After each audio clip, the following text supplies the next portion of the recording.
Welcome to a Healing Peace podcast. My name is Kimir Baker. I am an overcomer, writer, speaker, and God enthusiast. I am fueled by helping women achieve their emotional healing so that they can live the abundant life God has for them. In this podcast series, we provide faith-based inspiration to mend from emotional hurt, along with tools and tips for emotional wellness. In your journey, as you apply these tools and tips, you will begin to live the transformed life that you always desired. In fact, you will possess a new you. Hello, family. I am glad that you returned. I so hope you enjoyed last week's episode where we discussed not being invisible. As I stated previously, when we embrace knowing that God sees us, it helps us to pursue being seen healthily within our families. Therefore, I am excited for us to delve into healthy family dynamics. To do this, we are pulling from our archives where we interviewed a professional family counselor. Take a listen. In today's podcast, we're going to discuss strained relationships within our families and angry feelings against family members. Our hope is to understand Satan's impact when his schemes attacks our family. And you know what? As always, I always enjoy having people on the show who can really open up our minds and our eyes to having a deeper understanding. And today we have Tanya, who's with us, and she is a family counselor. Tanya, welcome to the show. Thank you so much, Kamir. I appreciate it. All right. So I know you a little bit. Can you give a little bit more background to our audience? Who are you and how long have you been a counselor or therapist? Give us a little bit of your background. Okay. So I became a therapist in 2007 after 7 years as a school counselor, all levels, K through 12, and decided I wanted to help families go deeper in the emotional realm. And I enjoy biblical counseling, became a disciple in 79. So this past Monday, I celebrated 40 years in Christ. Amazing. It was a great celebration, and I'm an old veteran. This is on Veterans Day that I was baptized. And the journey has been amazing. I'm so grateful for the way that my life has taken direction in a healthy way. And I think that's mainly what we're talking about today is emotional health.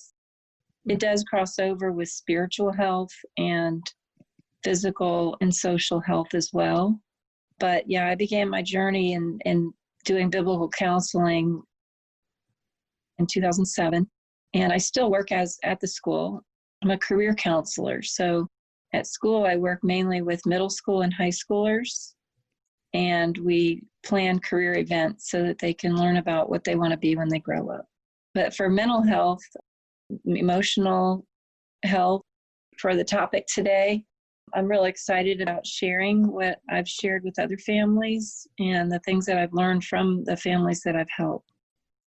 Okay. And just out of curiosity, can you tell us one rewarding experience that you've had while helping a family? What have you just walked away with, like, this is why I'm a counselor and I enjoy doing this? Yeah, I wish it was just one, but there are so many. I think the one that stands out the most is when my mom lost my stepdad. He actually committed suicide. And my sisters brought my mom to me and said, here, you're the mental health therapist. You help mother, because, she tried to stay on the farm in Kentucky for a year by herself. And she was traumatized. And I'm really glad they brought her to me to live with us.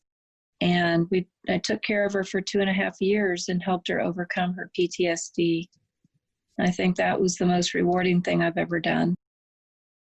And as you say that, I'm like, wow, that's quite amazing. Not only rewarding, but just, I think the sheer strength with dealing with a family member and being able to encourage and support and strengthen them.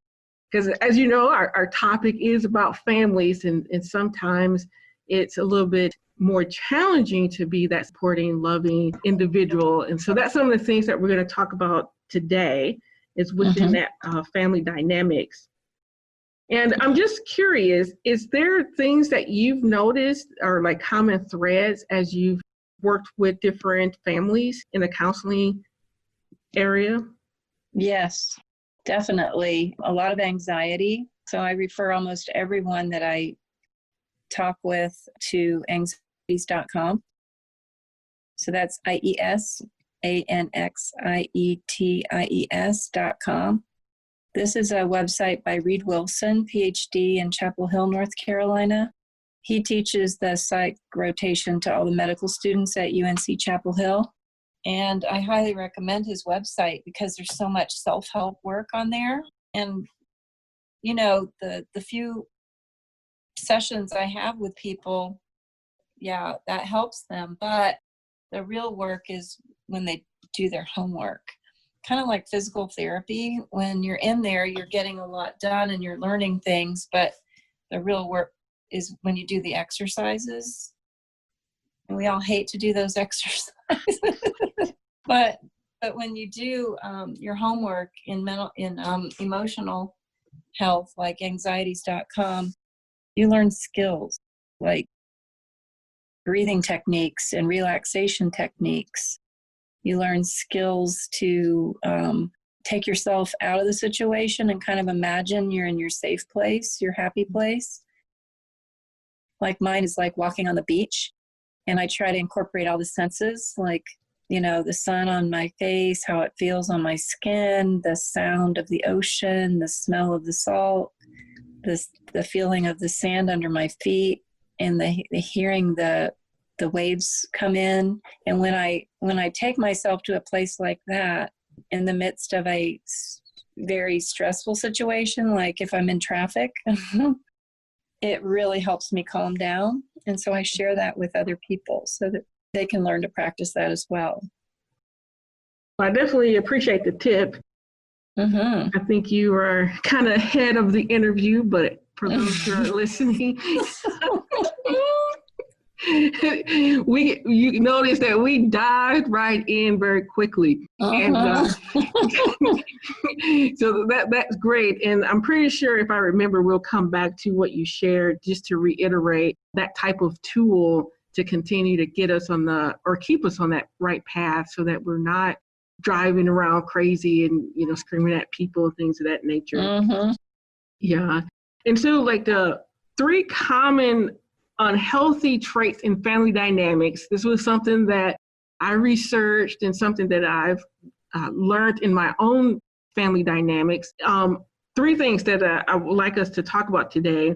One is we do not talk about our feelings, problems, or embarrassing situations.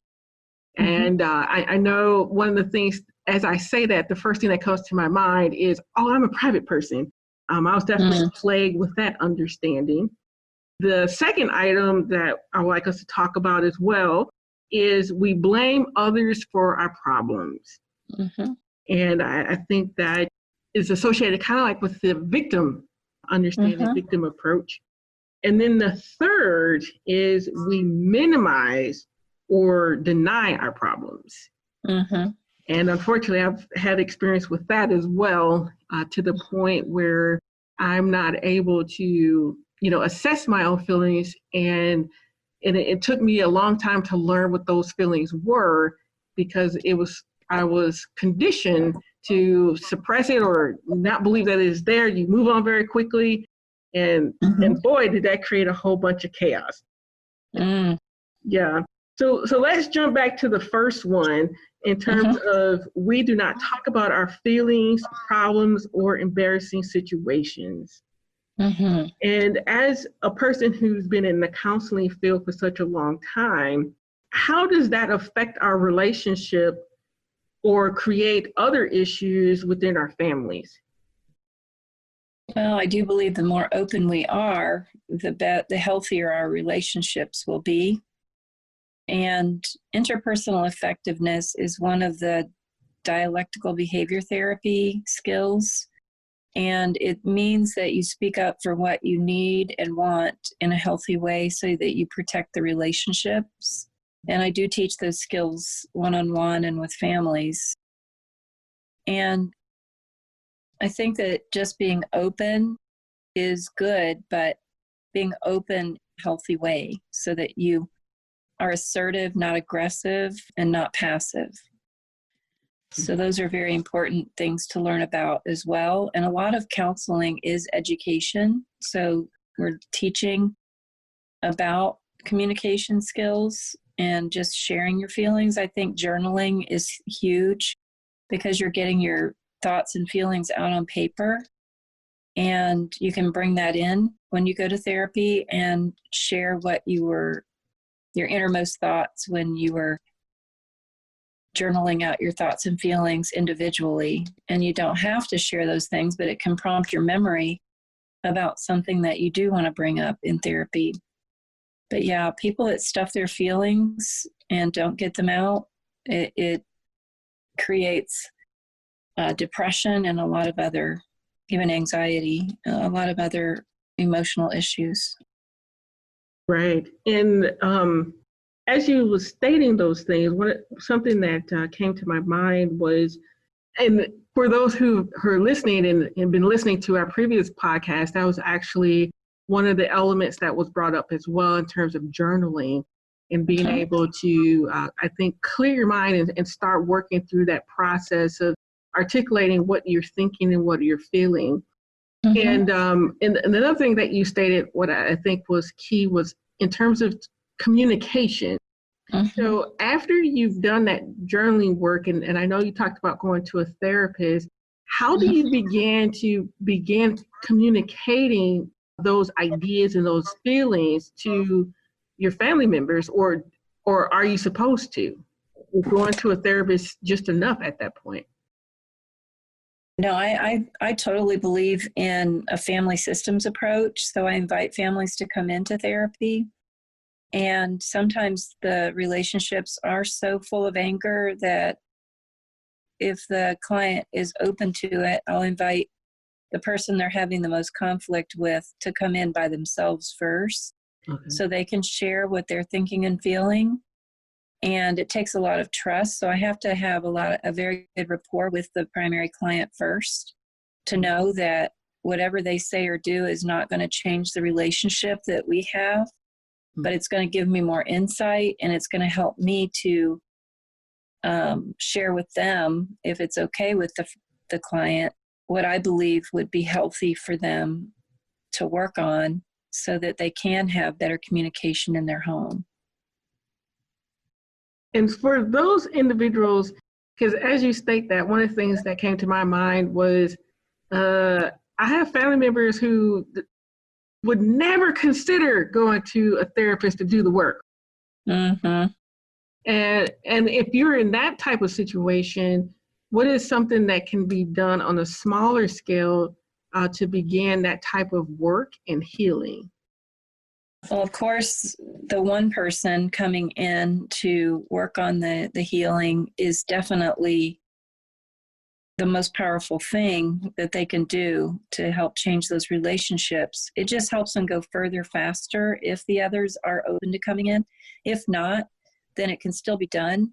Like for example, I might put supports in place around the client by referring them to support groups. So it might be grief and loss, or it might be Al-Anon if the person they're having high conflict with is, drinking a lot, or Nar-Anon if their family member is into drugs and they're enabling them. This will help them stop enabling them and show tough love. Another support group I love to refer people to is codependency support group. And once they start working on those issues, it does start changing the family dynamics as well. And I appreciate all the things that you just shared, because one of the things that I noted was when we don't talk through those deeper issues, some of the common outcomes are that we become enablers, we become codependent, we become action-oriented. And there's another phrase that was listed called the lost child syndrome. Are you familiar with that terminology? I was a middle child, so if that's what you mean, sometimes you feel invisible in your house, in your own home. Yep. Is that what you mean? Yes. Yes, definitely. I felt that way growing up in some ways.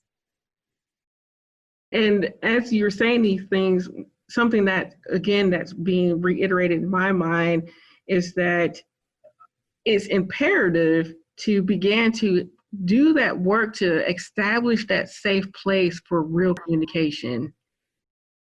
Because when we don't, the extreme is that we do become or feel invisible, or we do enable, or we are codependent.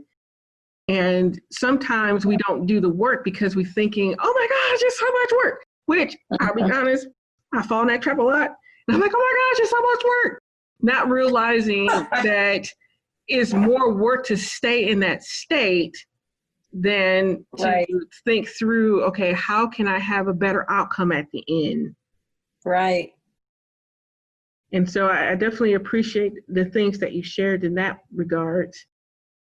One of the other things that was looking at in terms of unhealthy traits is we blame others for our problems. And what is something that, or why do we tend to do that?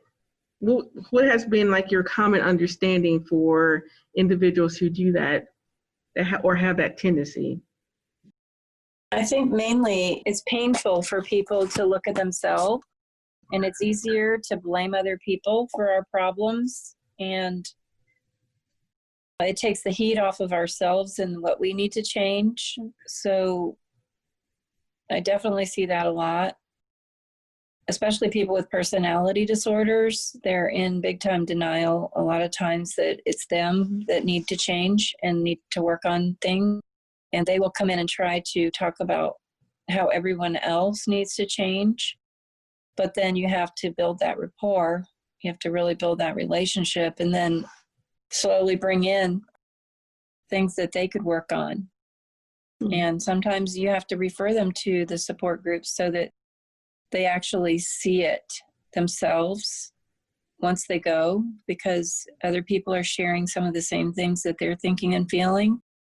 And then it clicks. Then they realize, okay, so what I'm learning in therapy is being applied here in this support group, and I need to start looking at myself and what I need to change so that all the relationships are healthier.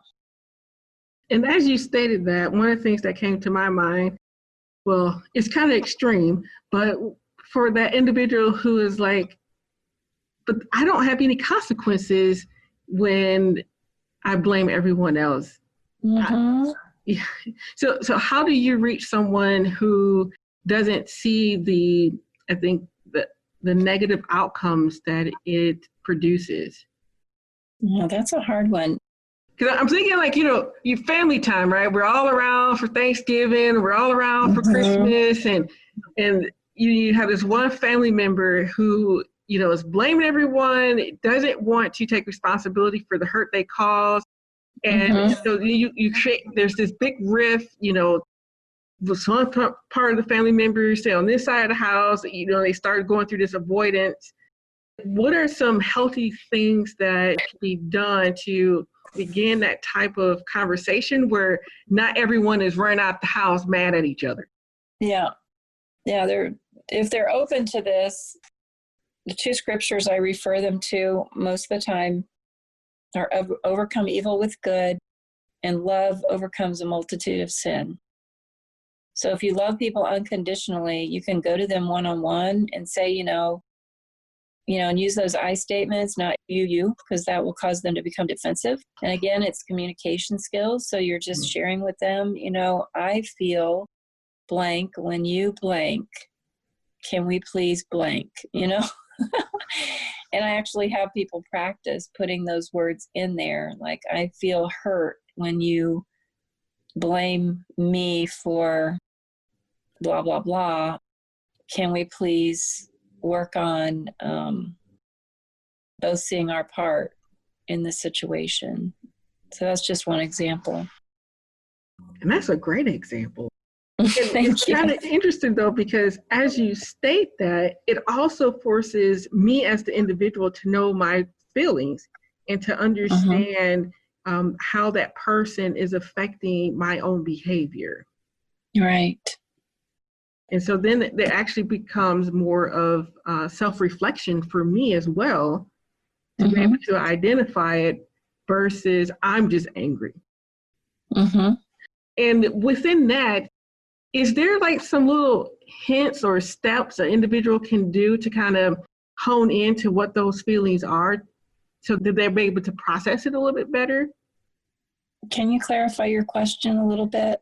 My thought process is more along the lines of being in a relationship or a situation where a person's behavior triggers something, but you don't really have the words to understand, or not the words, but not necessarily in tune with your own feelings to know exactly, what behavior hurt you. Right. So how does a person begin to work through identifying this is the long-term hurt that's being caused, and how do I start to process it in the way so I can finally go and have this conversation without blowing up and getting crazy? Right. So I ask questions. Sometimes it has to do with feeling like someone else is favored. And sometimes favoritism can cause those hurt, deep, deep feelings. And you might not even know that that's where it's coming from. Or some people in a family might have good intentions, but they might say things that hurt us and they don't even mean to, but they hurt us. It might be about our weight. It could be about what we're wearing. It could be any number of things, superficial things, but it can cut us pretty deep. So just a matter of uncovering what it actually is that's causing the hurt, and then taking it apart and realizing why it was said, how it was said. Maybe it was, and it always helps to do a role reversal and say, okay, how would you feel, if it was you in that place instead? The other thing is be empathetic, put yourself in their shoes, because they were probably treated that way themselves. So that kind of helps. It could have been a long-standing pattern in a family, because sometimes we have unhealthy patterns that, we have to stop the cycle.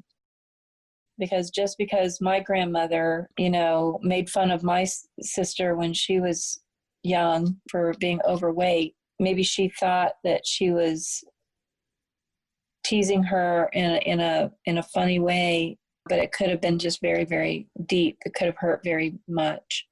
Or even not taking a stand for someone. Like my sister was made fun of on the bus, for being overweight, and I didn't take a stand, and I regretted that.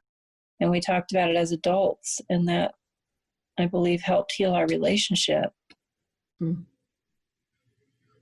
Well, that's all really, like, I have a couple more questions, and I'm looking at the time, and I see that we've run out of time for this episode, but I would like for you to come back, because I have more questions, and I definitely would like to go a little bit more deeper in some of the things that you've shared. Would you be able to come back? Of course. Be happy to. All right.